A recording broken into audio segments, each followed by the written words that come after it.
ഭാഗം 12. വീട്ടിൽ തിരിച്ചെത്തിയ ഫാത്തിമ അലാവുദ്ദീനെ ആ സന്തോഷ വാർത്ത അറിയിച്ചു. 3 മാസമല്ല, എത്ര കാലം വേണമെങ്കിലും രാജകുമാരിക്ക് വേണ്ടി കാത്തിരിക്കാൻ അലാവുദ്ദീൻ തയ്യാറായിരുന്നു. ദിവസങ്ങൾ കടന്നുപോയി.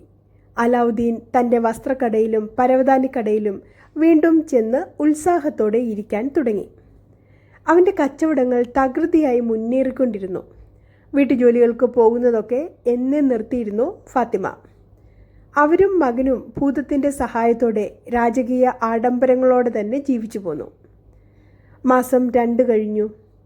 ഒരു ദിവസം കടകൾ തുറക്കാൻ പുറപ്പെട്ട അലാവുദ്ദീൻ കണ്ടത് നഗരമാകെ ഉത്സവഛായയിൽ തിളങ്ങുന്നതായിരുന്നു. തെരുവുകളൊക്കെ രായ്ക്ക് രാമാനം എന്നതുപോലെ പൂമാലകൾ കെട്ടി അലങ്കരിച്ചിരുന്നു. തെരുവോരങ്ങളിൽ വർണ്ണപ്പകിട്ടുള്ള വസ്ത്രങ്ങൾ ധരിച്ച പല നർത്തക സംഘങ്ങൾ നിരന്നു നിൽക്കുന്നുണ്ടായിരുന്നു. പെരുമ്പറകളുടെയും കുഴലുകളുടെയും ശബ്ദം അന്തരീക്ഷത്തിൽ മുഴങ്ങാൻ തുടങ്ങിയിരുന്നു. അമ്പരപ്പോടെ അലാവുദ്ദീൻ അടുത്ത് കണ്ട ചിലരോട് എന്താണ് വിശേഷം, എന്തിൻ്റെയാണ് ഈ ആഘോഷം എന്നൊക്കെ ചോദിച്ചു. അയ്യോ, അറിഞ്ഞില്ലെന്നുണ്ടോ മോൻ? പുതുവസ്ത്രങ്ങൾ അണിഞ്ഞു നിൽക്കുകയായിരുന്ന ഒരു വൃദ്ധൻ പറഞ്ഞു. വേഗം ചെല്ല്, കൊട്ടാരത്തിലേക്ക്, നിനക്കും കിട്ടും പുത്തനുടുപ്പുകൾ. എന്താണ് വിശേഷം അമ്മാവ? അവൻ വീണ്ടും ചോദിച്ചു. സുൽത്താൻ ഹമദിൻ്റെ ഏക മകൾ ഗുലഫ്ഷ രാജകുമാരിയുടെ നിക്കാഹാണിന്ന്. ഗുലഫ്ഷ രാജകുമാരിയുടെ നിക്കാഹോ? അതേ മകനെ, പ്രധാനമന്ത്രി ജാഫറിൻ്റെ പുത്രൻ കമറുദ്ദീൻ ഇന്ന് ഗുലഫ്ഷ രാജകുമാരിയെ വിവാഹം കഴിക്കാൻ പോകുന്നു. അതിൻ്റെയാണ് ഈ ആഘോഷങ്ങളൊക്കെ.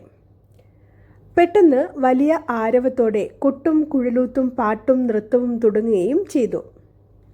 നഹ്ലിസ്ഥാൻ ആകെ ഉത്സവ അന്തരീക്ഷത്തിലായി.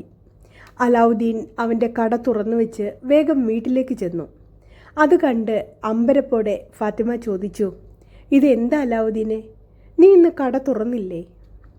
ആ ചോദ്യത്തിന് അലാവുദ്ദീൻ മറുപടി പറഞ്ഞില്ല. പകരം അവൻ അവൻ്റെ ഉമ്മയോട് തിരിച്ചൊരു ചോദ്യം ചോദിച്ചു. ഉമ്മ, ഗുലഫ്ഷ രാജകുമാരിയെ എനിക്ക് നിക്കാഹ് ചെയ്തു തരാമെന്ന് തന്നെയല്ലേ അന്ന് സുൽത്താൻ ഉമ്മയോട് പറഞ്ഞത്?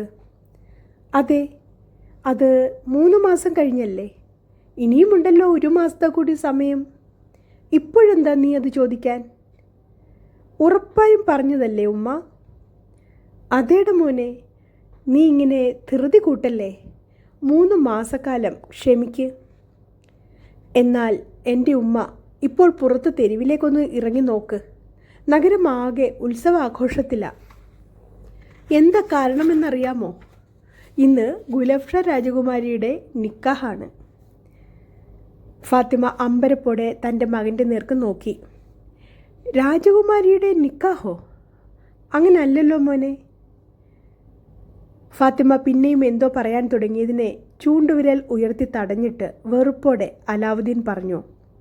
എന്നാൽ അങ്ങനെയാണുമ്മ, അങ്ങനെ തന്നെയാണ്. സുൽത്താൻ ഉമ്മയ്ക്ക് തന്നിരിക്കുന്ന വാക്ക് തെറ്റിച്ചു. അതാ ഞാൻ പറഞ്ഞത്, പുറത്തേക്കൊന്നിറങ്ങി നോക്കാൻ. ആഘോഷമാ തെരുവിൽ, തകർത്താടുകയാ നർത്തക സംഘങ്ങൾ. അലാവുദ്ദീൻ അതും പറഞ്ഞ് ദേഷ്യത്തോടെ സ്വന്തം അറയിൽ ചെന്നിരുന്നു. സന്ധ്യ വരെ അവൻ ഒറ്റയിരിപ്പിരുന്നു. വാക്ക് തെറ്റിച്ച സുൽത്താനോട് അവന് കഠിനമായ വെറുപ്പ് തോന്നി. തൻ്റെ ഉമ്മയെ പറഞ്ഞു പറ്റിച്ചതാണ് സുൽത്താൻ എന്നും അവന് തോന്നി.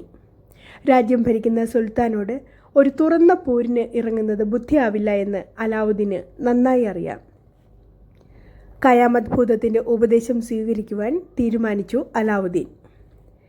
കൈവിളക്കെടുത്തുകൊണ്ടുവന്ന് അതിന്മേൽ വലങ്കൈ പരത്തി അമർത്തി ഉരസി അവൻ. സുൽത്താനോടുള്ള കോപവും ആ ഉരസലിൽ ഉണ്ടായിരുന്നു. ഖയാമത്ത് ഭൂതം പ്രത്യക്ഷപ്പെട്ടു. ആലംബന, കൽപ്പിച്ചാലും യജമാനനെ. സുൽത്താൻ ചെയ്ത തെറ്റിന് എങ്ങനെ പ്രതികാരം ചെയ്യാമെന്നാണ് അലാവുദ്ദീൻ ചോദിച്ചത്. അതെനിക്കറിയില്ല യജമാനനെ, ഭൂതം നിഷ്കളങ്കതയോടെ പറഞ്ഞു. ഞാൻ എന്ത് ചെയ്യണമെന്ന് അങ്ങ് ആജ്ഞാപിക്കുക, അത് ഞാൻ ചെയ്തു തരും.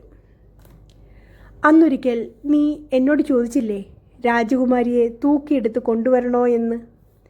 ഇന്ന് ഞാൻ നിന്നോട് ആജ്ഞാപിക്കുന്നു, തൂക്കിയെടുത്ത് ഇങ്ങോട്ട് കൊണ്ടുവരിക. ആലംബന, ഭൂതം പറഞ്ഞു. നിൽക്ക് നിൽക്ക്. തിരക്കുകൂട്ടി പോകാൻ തുടങ്ങിയ ഭൂതത്തെ അലാവുദ്ദീൻ വിളിച്ചു നിർത്തി. എന്നിട്ട് പറഞ്ഞു, ഇന്ന് രാജകുമാരിയുടെ വിവാഹമാണ്. അവളെയും അവളുടെ വരനെയും നീ അവരുടെ കട്ടിലോടുകൂടി ഇങ്ങോട്ട് കൊണ്ടുവരിക. ആലംബന. ഭൂതം മറഞ്ഞു. നിമിഷ നേരത്തിനുള്ളിൽ രാജകുമാരിയും കമറുദ്ദീനും കിടക്കുകയായിരുന്ന കട്ടിൽ അലാവുദ്ദീൻ്റെ മുന്നിലെത്തി. ആലംബന. ഖയാമത്ത് ജിൻ പറഞ്ഞു. ഇവർ ഉറങ്ങിപ്പോയോ? അലാവുദ്ദീൻ ചോദിച്ചു. ഉറക്കിയതാണ്. ഭൂതം അലാവുദ്ദീൻ്റെ നേർക്ക് കണ്ണിറുക്കിക്കൊണ്ട് പറഞ്ഞു. ഈ നവവരനെ പുറത്തു കൊണ്ടുപോയി വീടിൻ്റെ വരാന്തയിൽ നിലത്ത് കിടത്ത്. അലാവുദ്ദീൻ ഭൂതത്തോട് പറഞ്ഞു. ഭൂതം കമറുദ്ദീനെ പുറത്തു കൊണ്ടുപോയി കിടത്തി. അലാവുദ്ദീൻ ഗുലഫ്ഷ രാജകുമാരിയെ വിളിച്ചുണർത്തി.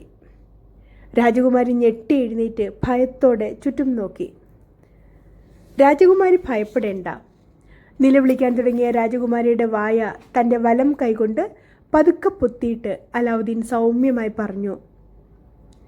ഞാൻ അലാവുദ്ദീനാണ്. കുമാരിയുടെ പിതാവ് കുമാരിയെ എനിക്ക് വിവാഹം കഴിച്ചു തരാമെന്ന് നേരത്തെ വാഗ്ദാനം ചെയ്തതായിരുന്നു. ഇപ്പോഴിതാ ആ വാക്ക് തെറ്റിച്ച് രാജാവ് കുമാരിയെ കമറുദ്ദീനെ നിക്കാഹ് ചെയ്തു കൊടുത്തിരിക്കുന്നു. ഇത് ശരിയല്ല. സുൽത്താൻ ഹമദിൻ്റെ വാക്കനുസരിച്ച് നമ്മൾ മുമ്പേ തന്നെ ഭാര്യ ഭർത്താക്കന്മാരായി കഴിഞ്ഞവരാണ്. തൻ്റെ പിതാവ് 2 മാസങ്ങൾക്ക് മുമ്പ് അലാവുദ്ദീൻ്റെ ഉമ്മയ്ക്ക് നൽകിയ വിവാഹ വാഗ്ദാനത്തെക്കുറിച്ച് തോഴിമാർ പറഞ്ഞ് ഗുലഫ്ഷയും കേട്ടിട്ടുണ്ടായിരുന്നു. അലാവുദ്ദീനെ പക്ഷേ അവൾ ഒരിക്കലും നേരിട്ട് കണ്ടിരുന്നില്ല. ഇപ്പോൾ കണ്ടപ്പോൾ കമറുദ്ദീൻ്റെ പത്നിയാവാൻ അവൾക്ക് ഒട്ടും താല്പര്യം തോന്നിയില്ല. കുമാരി കിടന്നുറങ്ങിക്കൊള്ളൂ. അതും പറഞ്ഞ് അലാവുദ്ദീൻ താഴെ കിടന്ന് ഉറങ്ങാൻ തുടങ്ങി. നേരം വെളുക്കുന്നതിന് മുൻപ് അലാവുദ്ദീൻ ഭൂതത്തെ വിളിച്ചു വരുത്തി. രാജകുമാരിയും പുറത്തെ വരാന്തയുടെ കൊടും തണുപ്പിൽ രാത്രി മുഴുവൻ ഉറങ്ങാതെ ഇരുന്ന് കിടുകിട വിറയ്ക്കുകയായിരുന്ന കമറുദ്ദീനെയും തലേന്ന് കൊണ്ടുവന്ന കട്ടിലിൽ തന്നെ എടുത്ത് കിടത്തിക്കൊണ്ട് കൊട്ടാരത്തിൽ തിരിച്ചെത്തിച്ചു. രാവിലെ സുൽത്താൻ നവവധൂവരന്മാർക്ക് ആശംസകൾ അർപ്പിക്കാൻ എത്തി. സുൽത്താനെ കണ്ടതും കമറുദ്ദീൻ ഒരക്ഷരം പറയാൻ നിൽക്കാതെ അവിടെ നിന്നും വേഗം പുറത്തിറങ്ങി രക്ഷപ്പെട്ടു. സുൽത്താൻ്റെ ക്ഷേമാന്വേഷണ ചോദ്യങ്ങൾക്കൊന്നും മറുപടി പറയാതെ ഗുലഫ്ഷ മുഖം കുനിച്ച് ഇരുന്നു. മകൾ അതീവ ദുഃഖത്തിലായതുകൊണ്ട് സുൽത്താൻ ആകെ പരിഭ്രമിച്ചു. അദ്ദേഹം മകളുടെ അടുത്തേക്ക് രാജ്ഞിയെ പറഞ്ഞയച്ചു. ഏറെ നേരത്തെ ചോദ്യം ചെയ്യലിനൊടുവിൽ രാത്രിയിൽ താനും കമറുദ്ദീനും ഏതോ ഒരു വീട്ടിലേക്ക് എത്തിയതിനെക്കുറിച്ചും കമറുദ്ദീനെ പുറത്തു കിടത്തിയതിനെക്കുറിച്ചും ഒക്കെ രാജകുമാരി വല്ലാത്ത ആശങ്കയോടെ വിവരിച്ചു. തൻ്റെ പിതാവ് ഒരു ഉമ്മയ്ക്ക് നൽകിയ വാക്ക് തെറ്റിച്ചതിനെക്കുറിച്ചും അവൾ ശക്തിയായി പരിഭവപ്പെട്ടു. അതിൻ്റെ പിറ്റേന്നും അലാവുദ്ദീൻ ഭൂതത്തെ വിളിച്ചു വരുത്തി ഗുലഫ്ഷയെയും കമറുദ്ദീനെയും കൊണ്ടുവരാൻ പറഞ്ഞു.